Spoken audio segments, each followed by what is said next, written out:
Hello everyone and welcome to the Hockey Hub. I'm Brennan and today we're doing another team preview and we're looking at the Nashville Predators. Now the Nashville Predators were a very successful team from about 2015 to 2018, but it kind of looks like that their time in contention could be coming to a bit of an end. The roster is getting older and some of their star guys like Pecorine are well out of their prime and kind of on a heavy decline.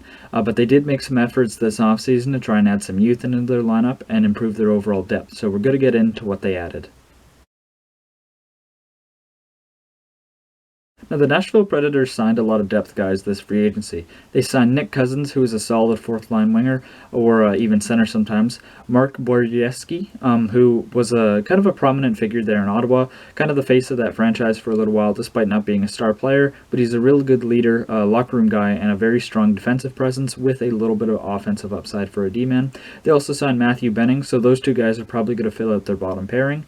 But they also traded for Luke Kunin, which I think Luke Kunin is a decent pickup for the Nashville Predators. He wasn't fitting in well in Minnesota, but he is going to get a second chance there in Nashville.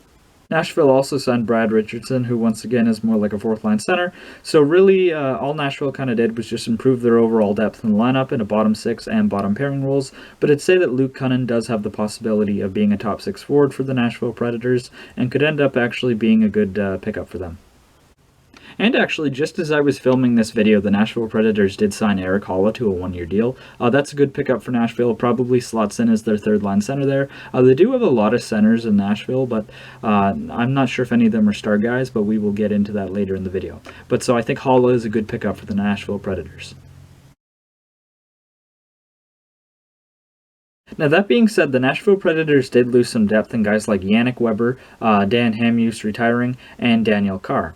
These guys weren't very prominent figures in Nashville's lineup, more served as healthy scratches or bottom pairing or bottom six roles, so that's not really big losses for Nashville. But they did trade out Nick Bonino, who was a solid third-line centerman there. They did actually end up buying out Kyle Turris, and although Kyle Turris is a solid player, he really wasn't fitting in well in Nashville. Ever since he signed that contract, it's been quite cumbersome for the Nashville Predators. And it's very disappointing for their franchise that Turris wasn't able to turn himself into a valuable top six center for them, since he was kind of expected to do that, especially when you look at the money they gave him. So now the fact that $2 million is going to be on their books for a player they don't even have anymore must sting a little bit, considering the pieces they ended up giving up in that three-way trade between Ottawa, Colorado, and Nashville to get him. But they also ended up letting go of Craig Smith. Craig Smith ended up signing with the Boston Bruins, and Craig Smith has been a long-time Nashville Predator and a very under-the-radar good player, actually. He's a solid 20-goal scorer with good two-way ability and was a good locker room guy for them, so I think the presence of Craig Smith will be missed a little bit. I don't think that it's a detrimental loss, but in the same token, he did fit into their top six and was a very key piece for them at times. Now, on paper, the Nashville Predators have a very good top six, but they don't always necessarily perform by it. They're led by their two centermen, and Matt Duchene and Ryan Johansson. Both those guys are making $8 million a year, and I'm not sure if they're exactly living up to it. In Duchene's first year with Nashville, he had a bit of a down year by the contract standards, but if you look at Duchene's overall career, it wasn't that out of line of how he normally performs. I do think Matt Duchene gets overrated a lot of times, and in this case, I definitely think he was overpaid. Filip Forsberg is a very crafty forward, but his points totals are always lower than you would expect. That being said, he's always a threat out there on the ice, especially when he's in the mood to really try his best and give it his all. They also did end up re-signing Marcus Granlund to a one-year contract, or Mikael Granlund, sorry. Mikael Granlund hasn't exactly fit in well with Nashville, so it was kind of surprising to me that they chose to bring him back for a year. I think if it was not for the COVID landscape, Granlund probably would have signed elsewhere, but I think the familiarity of Nashville kind of brought him back for that 1 year. I think Luke Kunin probably does end up sliding his way into this top six as well.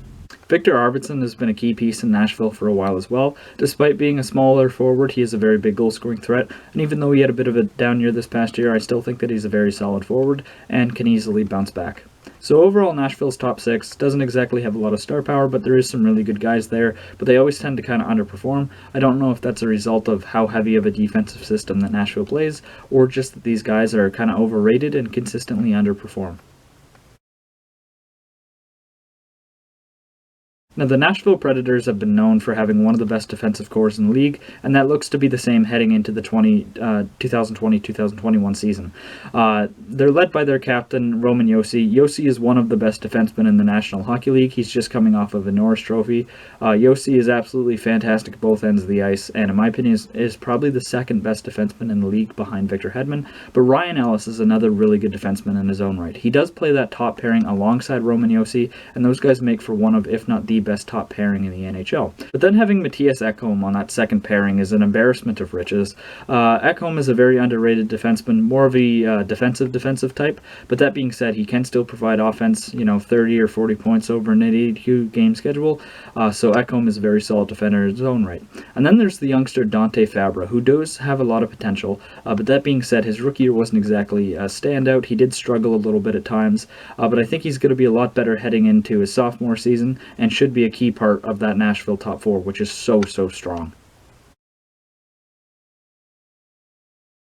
To me, goaltending is a bit of a question for the Nashville Predators. Pekka Rinne in his prime was absolutely fantastic and is definitely the best goaltender in Nashville history, but that being said, I don't think that he's a true starter anymore. Age has caught up to him, and there's no shame in that. I mean, Father Time waits for no man, but that being said, Nashville can't really expect Pekka Rinne to bounce back to his Vezina-level form, and I'm not super confident in UC Saros being a starter either. I know a lot of people see him as the next bona fide starter in Nashville, but to me, I just don't see it. I think that Yaroslav Askarov is probably the next guy whenever he's ready to play, but I think Saros will kind of be a stopgap until then. Saros is decent in maybe a 1B situation, but I don't see him being a true starter, at least not just yet. Now, most of Nashville's best players does comprise of that dangerous top four. I would think that Josi and Ellis and Ekholm are all part of that. Those guys are all fantastic, like I previously mentioned. But then I would still have Philip Forsberg and Matt Duchene in there. But if Matt Duchene has another down year, I think he would probably slide out of this top five, and a guy like Victor Arvidsson or maybe even Ryan Johansson would slide back in. That being said, Ryan Johansson really hasn't performed well lately of all. And their forward core is still kind of a question to me, but there's no arguing that their core five players is definitely led by their defense, and it is a good core five. Now, a few players I want to talk about is Ryan Johansson, like I previously mentioned. He was expected to be a star centerman in Nashville after a few really good seasons in Columbus. Keep in mind, Nashville did end up trading Seth Jones for Johansson, and in my opinion, I think that trade has really benefited the Columbus Blue Jackets. Even though they have had center depth issues at times, Seth Jones to me is clearly the better player. Seth Jones is one of the best defensemen in the NHL, while Ryan Johansson kind of struggles to stay relevant at times. I think he's best suited as a second-line center, but unfortunately for Nashville, they're paying him to be a first-line center. Nashville has put so much money into their kind of lackluster centers at times that it makes sense why they haven't been able to kind of get over that hump and win a Stanley Cup. In their peak, their goaltending and defense and even wing depth was definitely worthy of that, but center was always a question, and Ryan Johansson was a part of that. If Johansson is able to bounce back to some of the form that we saw in Columbus, Nashville can end up really kind of turning things around and maintaining as a contender for longer. But that being said, I just don't know what to make of Johansson. Right now, I definitely think he's overpaid and overrated. But another player I want to get into is more of a prospect, and that's Ilya Tolvanen. Tolvanen was one of the best prospects in the NHL as recent as a couple seasons ago, but now nobody's really sure if he's going to end up making the NHL. He struggled in the AHL and hasn't been able to crack the NHL lineup, and if he isn't able to come in and be an impact for the Nashville Predators, that really hurts their future, since he was counted on to be the guy for them when it comes to their forward core. So Nashville really needs Tolvanen to kind of pick it up and continue his development and hopefully make the NHL this year. That would make Nashville a lot younger, and they could kind of use that youth right now. But speaking of youth, the next player I want to get into is Dante Fabro. Now, I know I previously talked about Dante Fabro, but if Fabro is able to turn himself into an elite defender like he's projected to be, even if he's just, I think more realistically, he's probably a top four defender, can play the top pairing in some situations, more of a defensive guy, I think that could really make Nashville even stronger heading into the future, because if you look at their top four, like most of those guys are close to 30, so having a young guy like Fabro be able to come into his own and look like a really strong top four defender can really change the fate of the Nashville Predators. They do have good young pieces in Nashville, but I don't know if these are franchise faces, and I think in a couple of years we might actually be looking at a rebuild for the Nashville Predators.